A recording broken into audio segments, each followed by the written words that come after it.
आइए अब हम आपको बताते हैं आज कि श्राद्ध पक्ष में दान का महत्व क्या है और दान हम किस प्रकार से कर सकते हैं। 10 महादान और अष्ट महादान। अब कल परसों हमने एक वीडियो डाला था, उसमें आया फोन हमारे पास, उन्होंने कहा पंडित जी इतने सारे आपने भोजन के निषेध बता दिए या बनाने को बता दिए, तो इतना कैसे करेंगे। इसका मतलब ये नहीं है कि 10 महादान आपको बता रहे हैं तो 10 ही महादान आपको करना ही है।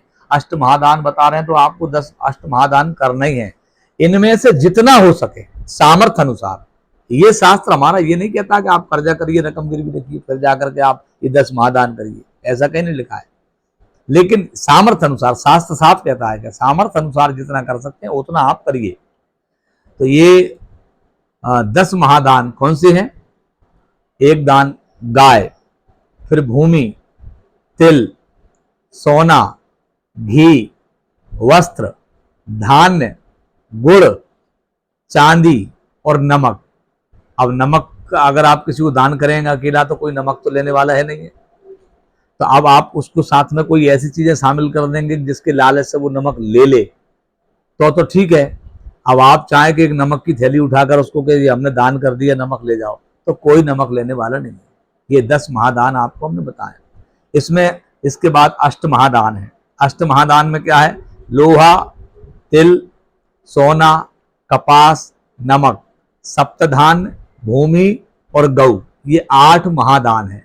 इनको 8 महादानों को अगर एक साथ में करते हैं तो इसका फल जो है उस व्यक्ति के लिए, श्राद्ध जिसके लिए कर रहे हैं उसके लिए बहुत ज्यादा लाभकारी होता है। और अगर ये 10 महादान बताए हैं तो 10 महादान अगर पूरे करते हैं आप जैसे मान लीजिए आप भूमि की बात आती है, गाय की बात आती है, आप गाय किसी को देंगे, कोई नहीं देगा, तो इतना कर सकते हैं हम, चांदी की गाय हाथ में लेकर के संकल्प कर लो और दे दो उसको, तो वो ले जाएगा।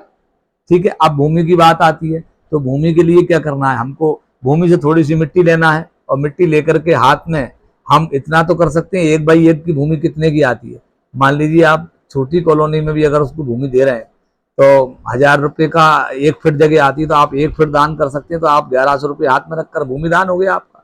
तो ये इस प्रकार से इनके विकल्प भी तैयार है। मैं ये नहीं कह रहा हूँ कि आप 1100 रखें, 100 रुपये भी रख सकते हैं, 50 भी रख सकते हैं रखकर, लेकिन ये 10 महादान एक साथ अगर आप करते हैं तो आपको इसका फल प्राप्त होगा। अब आता है इसका नंबर है कि श्राद्ध में सबसे अधिक महत्व तिल का, कुसा का, ये सबसे अधिक महत्व बताया है। तो कुसा क्या है और तिल क्या है?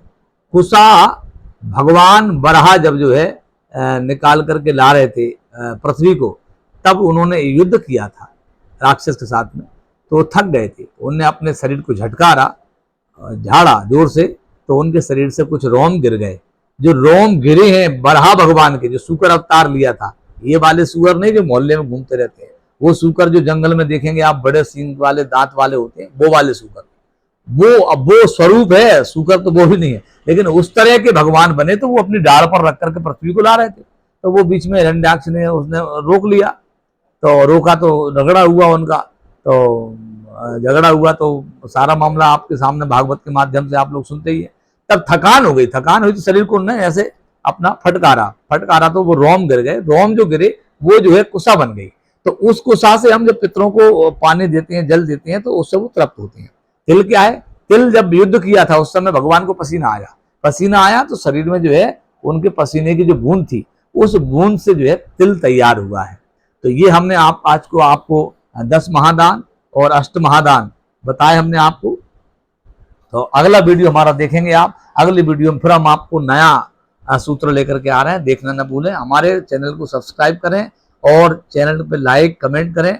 हमको ये पता लगना चाहिए कि आप हमारी बातों को सुन रहे हैं, और हमारा जो परिश्रम है, हम शास्त्रों को ढूंढते हैं, किताबों को ढूंढते हैं, पुस्तकों को ढूंढते हैं, ढूंढकर आप तक हमारी बातें पहुंचाते हैं, आपकी उपयोगी बातें जो आप लोग फोन लगाकर पूछते हैं 10 जगह, फिर आपको नहीं मिलती समाधान, तो हम इसमें देते हैं आपको। हमारा